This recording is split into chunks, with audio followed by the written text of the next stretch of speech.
जशी technology develop होत गेली तशी आपण माणसांपासून दूर गेली. त्यामुळे राईट पहिल्यांदा आपण रिलेटिव्हना पत्ता घ्यायचो आणि नंतर 10 जणांना विचारून त्याच्या घरी पोहोचवतो. आता डायरेक्टली त्याला सतोकडनं आपण त्याच्या घरी पोहोचतो किंवा GPS वापरतो. बरोबर आहे.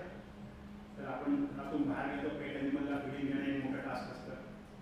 ओके, मग ते आपण IoT वापरून करू शकतो.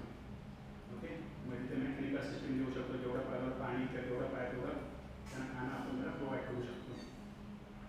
तर घरामध्ये बरेचसे असतात ओव्हरहेड टँक कंट्रोल करायची आहे, गार्डन कंट्रोल करायचं आहे. तर या सगळं आपण होम ऑटोमेशन वापरून वायफाय IoT वापरून सगळं करू शकतो. स्पेशली फार्म हाऊससाठी जे आपल्या गावच्या घरात सगळं मेंटेन करायचं तर आपण हे सगळं वापरू शकतो. Okay,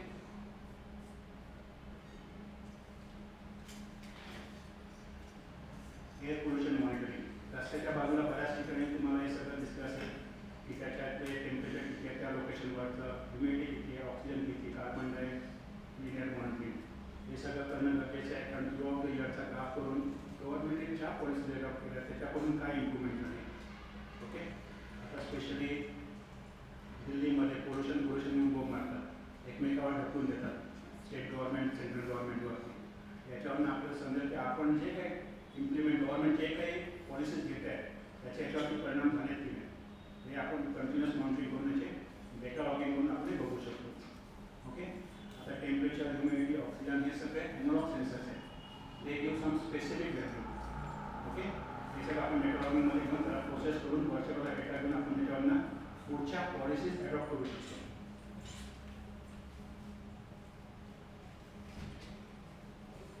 okay, any question?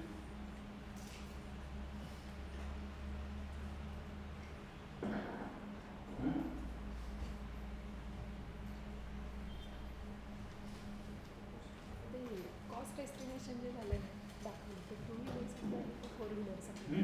Cost estimation जे दाखवलं व्हेकल्सचं ते 2 व्हीलरसाठी आहे की 4 व्हीलरसाठी? त्याच्यावर डिपेंड असतं. ओके, कॉस्ट एस्टिमेशन स्लो चार्जिंगवाले 4 घेतले, फास्ट चार्जिंगवाले 2 घेतले. 2 व्हीलरला फास्ट चार्जिंगची गरज नाही आहे आणि बॅटरी कॅपॅसिटीज कमी आहे. फास्ट चार्जिंग फक्त 4 व्हीलरसाठी जास्त करून वापरले जाते. ओके, त्याच्यामुळे जे स्लो चार्जिंग आहे ते 2 व्हीलर किंवा छोट्या बॅटरीसाठी चालेल आणि जे फास्ट DC चार्जर आहेत ते मोठ्या बॅटरी कारसाठी दोघांसाठी चालणार. आपण जे चार्जर घेतले त्याच्यासाठी आपण बाईकसाठी घेणार, दुसऱ्या कारसाठी घेणार आणि DC चार्जर तर स्पेशल कारसाठी असणार. म्हणजे ते सिलेक्शन क्रायटेरिया कशावर आहे ते आपल्या एरियात ज्या व्हेकल्स आहेत, आपली गरज काय, सोसायटीची गरज काय त्याच्याप्रमाणे. आणि पेट्रोल पंपवरती 2 व्हीलर पण जातात, 4 व्हीलर पण जातात. प्रत्येकाचं बिल कमी जास्त असतं. त्याच्यामध्ये एक मोठा उद्योग असा आहे, कारवाला गेला की तो पेट्रोल पंपाला दुसऱ्या चावी घेतो, झाकण उघडतो, पेट्रोल भरतो. तो मुश्किलने 2000 पेट्रोल भरतो. एक्झाम्पल. पण ट्रकवाला गेला तर त्या ट्रकच्या ड्रायव्हरला खाली उतरावं लागतं आणि झाकण करून द्यावं लागतं आणि तो 10,000 पेट्रोल भरतो. पेट्रोल पंपसाठी मोठा गिरायक कोण आहे? ट्रकवाला आहे. रिस्पेक्ट कोणाला मिळतो?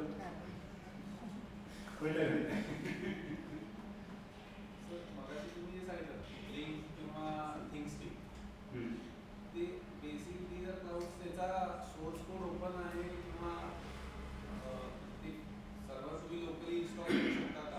लिंक आणि थिंग्सटिक कसं आहे, ओपन प्लॅटफॉर्म दिलेला आहे, तुम्ही त्याच्यातून पिक अँड प्लेस करायचं. होय, नाही तेच क्वेश्चन काय आहे की लिंक तर तुम्ही लोकली इन्स्टॉल करू शकता. So if you don't want their service तुम्ही तुमचा सर्व्हर क्रिएट करू शकता. But you cannot customise the link किंवा you cannot customise the link. So other दुसरे कुठले असे आहेत का किंवा तुम्ही त्याच्या अक्रॉस मध्ये आलात की बाबा डेव्हलप करा. So right now open source code किंवा यू कॅन मॉडिफाईड असे कुठले जे लिंक थिंग्सटिक रेडीमेड प्लॅटफॉर्म आहे ते फॉर बिगिनर्स आहे. बिगिनर्स आणि हॉबिस्ट आणि कमर्शियल आहेत ना, they are ready to spend any amount. So they will, त्यांना प्रायव्हसी पाहिजे असते, त्यांचा डेटा सेट पाहिजे असतो, त्याच्यामुळे ते स्वतःचेच क्लाउड क्रिएट करतात. ते यांच्या नादाला लागत नाही. हे फक्त जे आहेत ते बिगिनर्स, स्टुडंट्स, हॉबिस्ट आणि छोटे मोठे कमर्शियल करणारे ज्याचा डेटा हा एवढा इम्पॉर्टंट नसतो एवढ्या इंडस्ट्री. पण काहींचा आहे तो डेटा इम्पॉर्टंट असतो, ते ओपन करू शकत नाही, मग ते स्वतःचेच क्रिएट करतात आणि मग त्यांना ते त्याचा चार्जेस पण भरावा लागतो. आणि थिंग्सटिकचा तुम्हाला चार्जेस भरावा लागत नाही, फ्री आहे. पण सिक्युरिटी तुमचा डेटा त्यांच्याकडे हां आपला डेटा ओपन त्यांच्याकडे ओपन म्हणजे दुसरे कुठले नाही कस्टम की बाबा तुमचं तुम्ही युटिलाइज किंवा मॉडिफाय करा कोड आणि you can run it on You your can server असं you can make agreement with them. तुम्ही जर पर्सनल करा तुमचं पेड घेत त्याच्यात तुम्हाला सिक्युरिटी जर पेड घेतलं तर तुम्ही जर सिक्युरिटी घेऊ शकता त्यांची. आता मी जर कोणत्या कंपनीकडे गेलं आणि कंपनी मला काही इन्फॉर्मेशन देत असेल तर मला NDT करावं लागतं, म्हणजे डिस्क्लोजर ॲग्रीमेंट घ्यावं लागतं. तसं तुम्ही त्यांच्याकडे करू शकता की माझा डेटा तुम्ही कोणाला देऊ नका, ते ॲग्रीमेंट त्यांच्यामध्ये होणार, मग ते त्याचे चार्जेस घेणार. मी देखील पुढे गेलो की मी पण चार्जेस लावतो की तुमचा डेटा मी सिक्युअर ठेवायचं वाटत असेल तर पे फॉर दॅट, म्हणजे डिपेंड्स त्याप्रमाणे. त्या सगळ्या कंपन्या करतात NDT.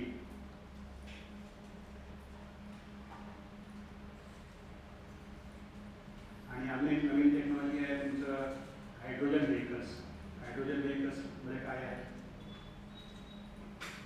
बहुतेक देशामध्ये एकच आहे, आपल्या साहेबांकडे एकच आहे हायड्रोजन व्हेकल.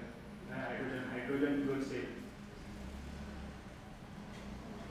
म्हणजे हायड्रोजन सेल बनवणे, बॅटरी बनवली, त्याच्यामध्ये हायड्रोजन टाकल्यानंतर एअरमधनं ऑक्सिजन घेणं आणि तो व्होल्टेज जनरेट करणार, हायड्रोजन फ्युअल सेल.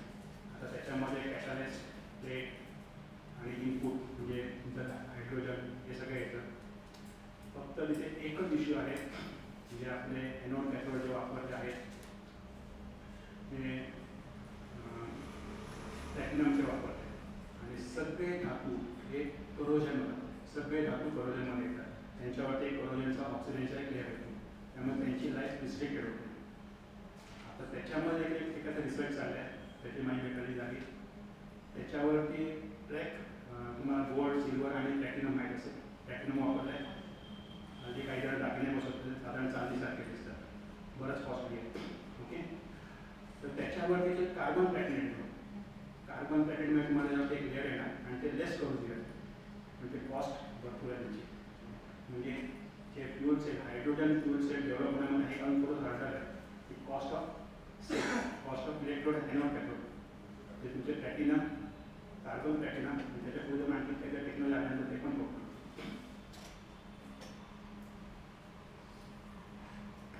हायड्रोजनचा एकच ड्रॉबॅक आहे, तो आपण हायड्रोजन कॅरी करू शकत नाही. हायड्रोजन कॅरी करायचं असेल तर तो लोअर टेम्परेचरला करावा लागतो आणि तो लोअर टेम्परेचर घेऊन तो कॅरी करणं पॉसिबल होतं.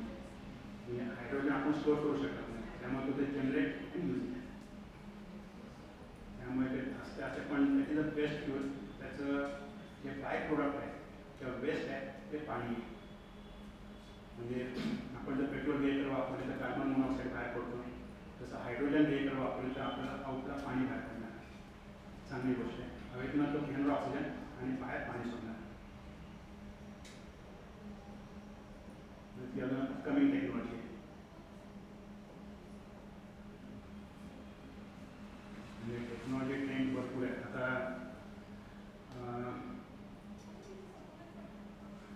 ट्रेनमध्ये देखील मेट्रो, फास्ट, सुपरफास्ट ट्रेन जे आलेले आहेत त्याचा ॲडव्हान्टेज काय आहे. हाय स्पीड ट्रेन आपण वापरतोय, त्याचा ॲडव्हान्टेज काय, आपण एवढा खर्च का करतोय. आणि बरेच जण विचारतात हा बेस्ट ऑफ वे आहे, हाय स्पीड ट्रेन हे सगळं बेस्ट आहे, काय गरज आहे. पण अमेरिकेचं एक त्यांच्या प्राईम मिनिस्टरने सांगितलेलं आहे, राष्ट्रपतीने सांगितलेलं आहे की America is rich because it's infrastructure is rich. म्हणजे रस्ते चांगले आहेत म्हणून अमेरिका श्रीमंत आहे. अमेरिका श्रीमंत आहे म्हणून रस्ते चांगले नाही. म्हणजे तुमचं आता भारताचं जे इन्फ्रास्ट्रक्चर डेव्हलप झालं, मला ह्या पॉईंटपासून त्या पॉईंटप्रमाणे कमी वेळ आणि कमी पैसे लागले तर मी श्रीमंत होणार आणि माझे पैसा वाचला. कारण आज पैसा जातोय तो फक्त पेट्रोल डिझेलसाठी, क्रूड ऑइलसाठी बाहेर जातो, बरोबर. तो पैसा वाचला तर आपणही श्रीमंत होतो. म्हणजे आपण परचेस करतो, एक्सपोर्ट आणि इम्पोर्टमधला डिफरन्स 0 व्हायला पाहिजे. जेव्हा आपलं एक्सपोर्ट वाढेल तेव्हा आपण श्रीमंत होणार. आणि आज तो फक्त 1% आहे. आजच्या तारखेला डेटा आठवड्यापूर्वीचा 1% आहे. बाकी आपण क्लोज झालो. एक्सपोर्ट आणि इम्पोर्टमध्ये आपण जवळजवळ क्लोज झालेलो आहोत. म्हणजे काही महिन्यात आपला एक्सपोर्ट वाढेल. म्हणजे आपण लेटेस्टमध्ये 4 ट्रिलियनची इकॉनॉमी झालेलो आहोत असे न्यूज आहे, बरं. म्हणजे डेव्हलपमेंट चालली आहे. आणि माझ्या एका मित्राने विचारलं एवढी उलाढाल होतं मी तर काहीच नाही केलं, माझा काय फायदा आहे?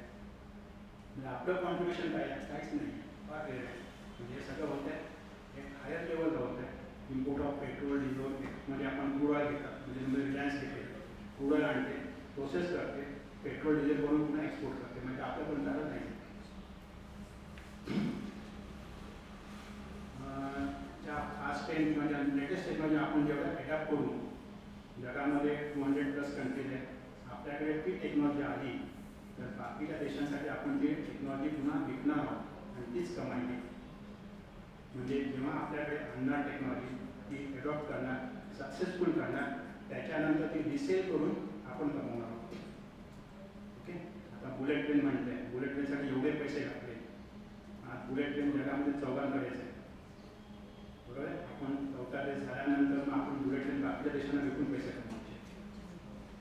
म्हणजे आपण टेक्नॉलॉजी आपल्याकडे आपण सेल्फ रिलायबल बनवणार.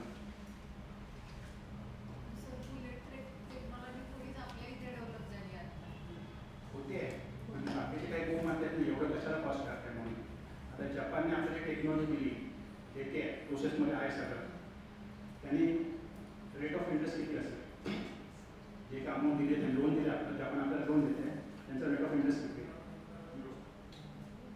0.01% फॉर इयर. आपण किती देतो? 8%, 10%, 12%. त्यांनी आपल्याला 0.01% रेट ऑफ इंटरेस्ट काहीच नाही ना. म्हणजे आपल्याला आता श्रीलंका आणि पाकिस्तान कशामुळे गेले? चायनाच्या हायर रेट ऑफ इंटरेस्टमुळे गेले. म्हणजे आपण लोन घेतो आहे धंद्यामध्ये एक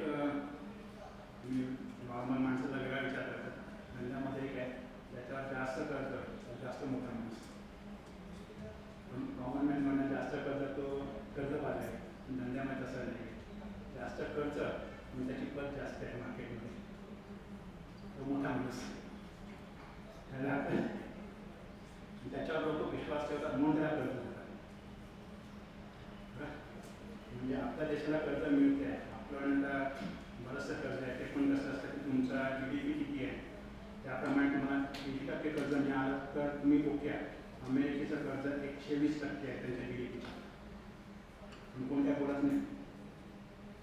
आपण 80% घेतो म्हणून बोल मारतात, पण आपण आपलं कर्ज कुठे वापरतात त्यावर पण अवलंबून आहे, आपण आपल्या डेव्हलपमेंटसाठी वापरतो. पाकिस्तान कर्ज घेतो तर त्यांचे पॉलिटिशियन डेव्हलप होतात. वैयक्तिक बोलणं योग्य नाही आपल्या प्लॅटफॉर्मवर, पण सांगितलं आहे. म्हणजे ते सगळं बघायचं असतं. म्हणून जेवढ्या टेक्नॉलॉजी येतील तेवढे आपण सगळं इंजिनियर आहोत, आपल्यासाठी होत आहे. जेवढी टेक्नॉलॉजी आहे तेवढं आपलाच बेनिफिट आहे. आपण लेटेस्ट टेक्नॉलॉजी जेवढं अडॅप्ट करू तेवढं आपल्यासाठी बेनिफिट आहे, आपल्यासाठी म्हणजे इंजिनियर्ससाठी. तर माझ्या वेळेला ते नव्हतं म्हणून मला ते करता आलं नाही. मी जेव्हा झालो तेव्हा नेट नव्हतं, आम्हाला फक्त गुरु 2च, एक सिनियर आणि दुसरं पुस्तक. नेट आम्हाला गुरु नव्हता, जे शिकलो ते पुस्तकावर न शिकलो. अजूनही पुस्तक माझ्याकडे आहे, या पुस्तकानं शिकलो. आणि सगळ्यात मोठा if you want to adopt technology, datasheet refer करा आपण. डेटाशीट हे सगळं जेन्युइन डॉक्युमेंट आहे, issued by the corresponding company. ते जर तुम्हाला रेफर करता, SG डेटाशीट जर तुम्हाला रेफर करता आली तर यू कॅन डू एनिथिंग. त्याचं सगळं दिलेलं असतं, commercial, industrial and military. 3 ग्रेडचे IC manufacture होतात, तर 3 ग्रेडचे कॉम्पोनंट मॅन्युफॅक्चर होतात. कमर्शियल म्हणजे नॉर्मल जे वापरले जाते त्यांचं लाईफ आणि ऑपरेटिंग रेटपेक्षा कमी असतं. इंडस्ट्रियलमध्ये टेम्परेचरही थोडी जास्त असते, त्याचा स्विचिंग स्पीड जास्त असतो, आणि बाकीचे काही जे नॉईज वगैरे लिमिट करायचे कंडिशन त्याच्यामध्ये जास्त असतात. आणि जर आपण मिलिटरी ग्रेड घेतलं तर ते कॉम्पोनंट मिलिटरी आणि स्पेसमध्ये वापरले जातात. म्हणजे आपले साधे कॉम्पोनंट वापरून स्पेस यान बनवता येत नाही, त्यांची क्वालिटी वेगळी असते, कॉस्ट पण वेगळी असते. म्हणजे डेटाशीट तुम्हाला 3 मिळतात, एकच IC घेतला तर तुम्हाला 3 कॅटेगरीमध्ये मिळतात, कमर्शियल, इंडस्ट्रियल आणि मिलिटरी. त्यांच्या कॅरेक्टरिस्टिक सगळ्यात वेगळ्या वेगळ्या आहेत.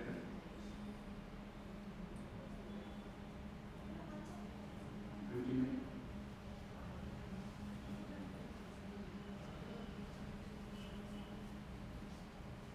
all doubts are clear.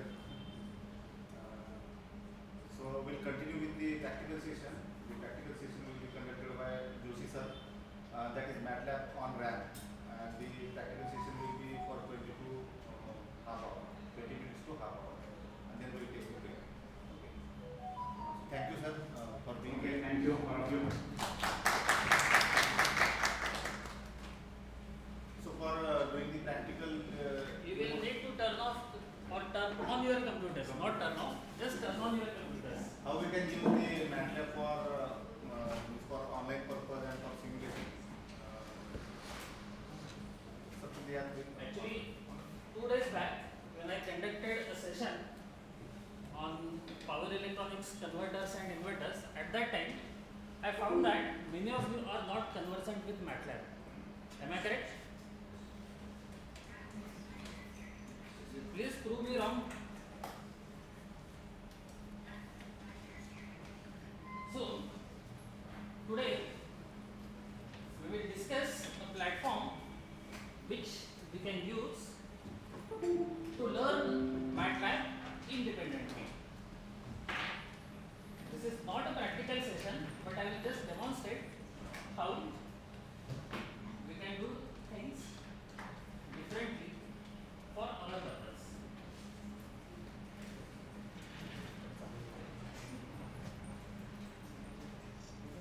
Just please turn on your computers and open Google. आजकल Google